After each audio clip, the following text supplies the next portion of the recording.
Matt, we are thrilled to welcome back to the show the only Bengals reporter we like. It is Ben Baby of ESPN. How you doing, Ben? The other guys. Hey, good. Hey, listen, I like the sacks discussion. I actually don't think that's a terrible take because I think sacks can get a little overrated at times. Yeah. I would rather have a secondary that makes the quarterback hold the ball a little bit longer because then you're helping all the defensive linemen give them that extra time.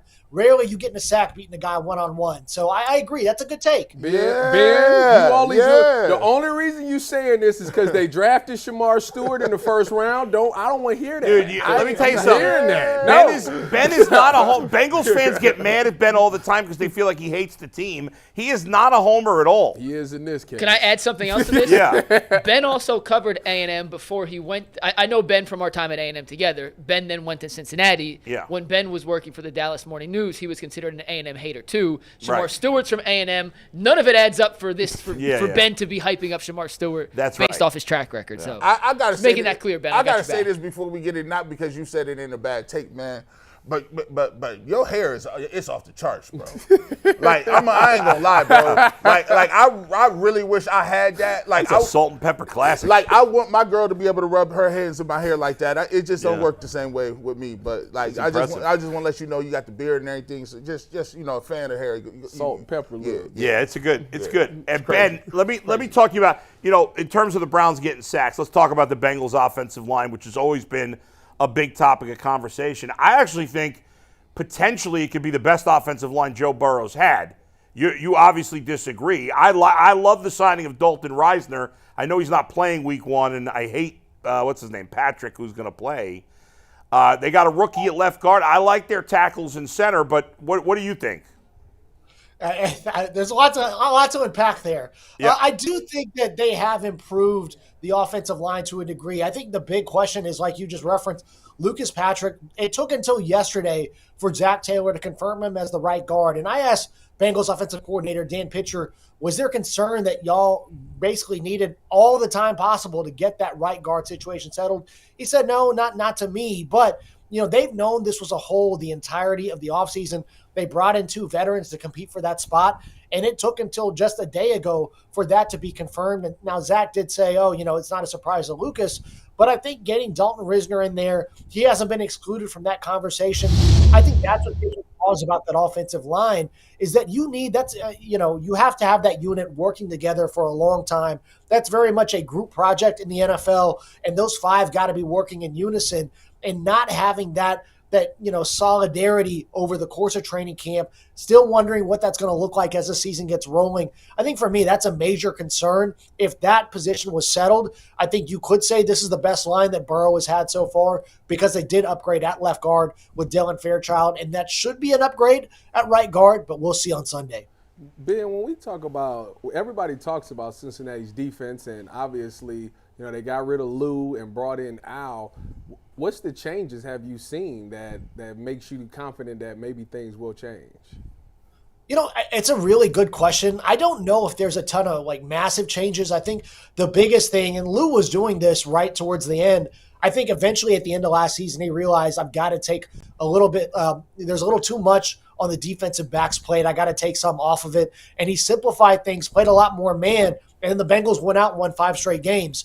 I think Al, I expect him to come in, and you're going to see a lot of run blitzes. I think you're going to see him try to make things, look exotic, but you want to try to keep it simple for the guys on the back end. Try not to make, Cam Taylor-Britt, Geno Stone, Jordan Battle, DJ Turner have to think all that much. Just go out there and play fast. You talk to those guys in the secondary. That's what they've been stressing a ton. So I think that's the biggest impact that you've had so far is Al coming in and being able to teach the concepts in a way that the young guys can understand it and then go out there and not have to think and just react when they're on the field. Ben, we talked about Joe Flacco and whether he throw for 300 or not. If you're the Bengals, what do you want Joe to do? Like, do you want the Browns to run the football? What's the best game plan to kind of figuring out what they're going to do with Joe Flacco? Obviously, he has still got a little bit left in the tank as far as his arm strength is concerned. But I mean, I wouldn't want Joe Flacco just lining up throwing the rock all over. I want the Browns to run the ball. What do you think the Bengals will do? No, if I'm the Bengals, I want Joe Flacco slinging it because I can guarantee you, go watch the tape. Flacco's going to throw a ball he absolutely should not. and he's going to end up, I think that's kind of the biggest thing is that he's got the arm strength. But sometimes when you go back, I think it was maybe last year, maybe the year before, I think it was his last year with the Browns. I went back and looked at some of the balls he threw. He was pushing windows he absolutely should not have been pushing. And I think if you're the Bengals, you want, Joe Flacco trying to go and test these corners.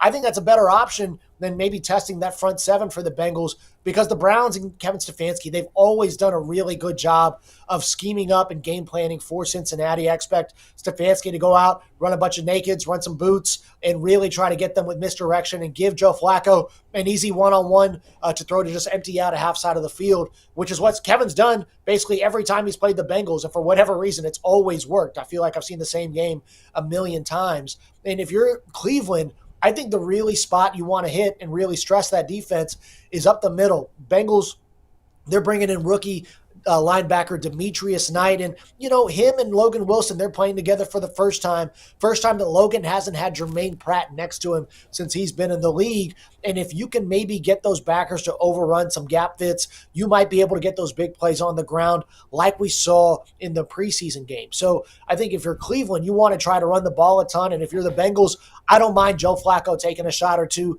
I trust my DBs to go out and make plays. And, I think that's Flacco's big asset is he can strong arm the ball down the field, but that may lead him into making some bad decisions.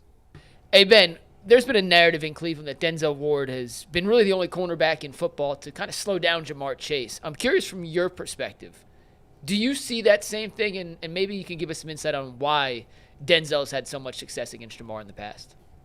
Yeah, I think it's Denzel and Pat Surtain easily 1A, 1B. I think you can look at Derek Stingley, Sauce, we'll see if he bounces back over in New York. But I think Jamar has the utmost respect for Denzel Ward, and Patrick Surtain did a great job against Jamar as well. I think this game, it's going to have to be a T. Higgins game. You're going to have Mike Gesicki, do well, Andre Yosavash. And Denzel is just so good. He's so good at pressing Jamar. He really isn't shy about it. He makes those windows so tight. He's physical. He's long. And I think that is a big problem.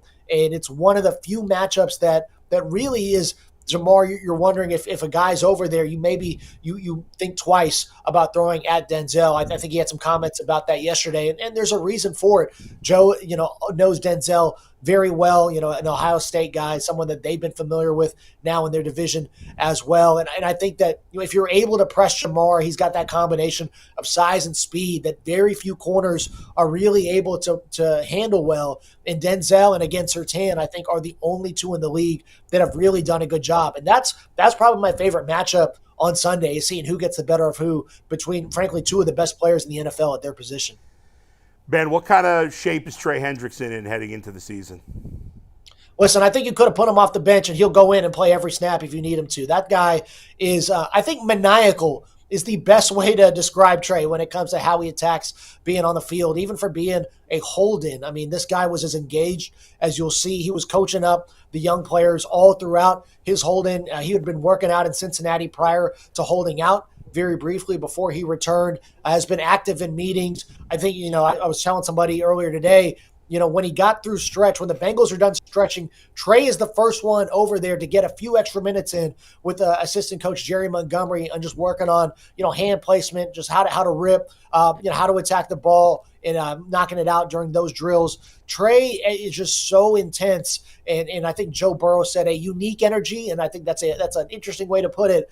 But Trey, I think, is ready to go. We'll see what his snap count's going to look like, but he's been in good shape. He's had 2 weeks now to acclimate to getting full reps at practice. So I'm not seeing a ton of concern there. They'll be able to balance him with Shamar Stewart, who also has a ton to prove. But I'll tell you what, you talk to guys on that offensive line, they have said nothing but amazing things about Shamar. And everyone said, listen, we understand the sacks aren't there, but the athleticism, it's of a rare breed in the NFL. And if Shamar can find a way to just work on his technique and get those sacks, he's got really, really high potential, which guys I trust who would not be blowing smoke, they told that to me in the locker room, and I kind of had to double back. And so I'm very curious to see what he looks like, in these first few weeks. Ben, I'll go back to this thing where a couple years ago, obviously the Bengals were, a play away from running the Super Bowl. You battle back. Second. Yeah, a second. Maybe a second. It's wild.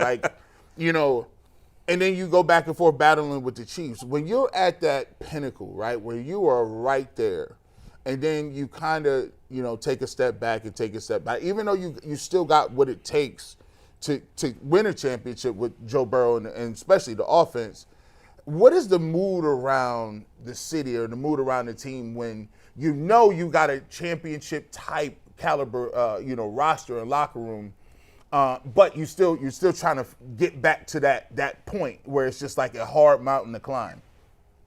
Yeah, it's interesting because that's exactly why I asked Burrow yesterday. I said, does this feel like this team's got the most to prove? And he kind of did one of these and says, I don't know if it's most to prove, but he understands the narrative has shifted. I don't think anybody's picking the Bengals to go out and win the AFC. People aren't expecting them to be a major contender like they were in previous years. And, I do personally think this team has a lot to prove because, when they were coming off that 21 season, even off of 22, they showed they had that championship pedigree. I don't think it's so clear anymore that they're in that mix. And, they have Burrow, they have Jamar.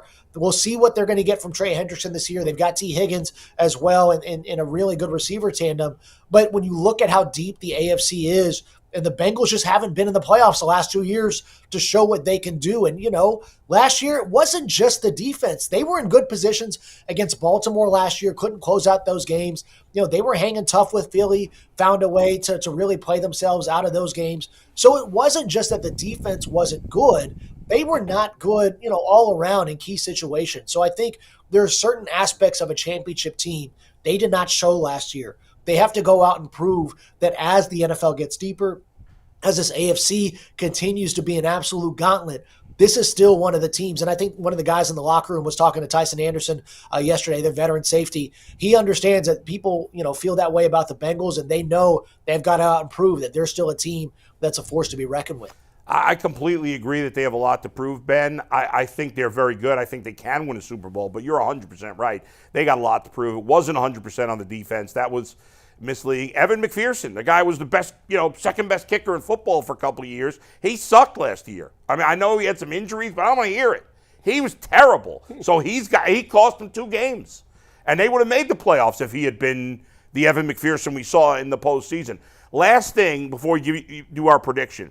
James Rapine, your buddy and a guy you want to fight with, he texted me like a week ago, and he said, this is the best Joe Burrow I've ever seen.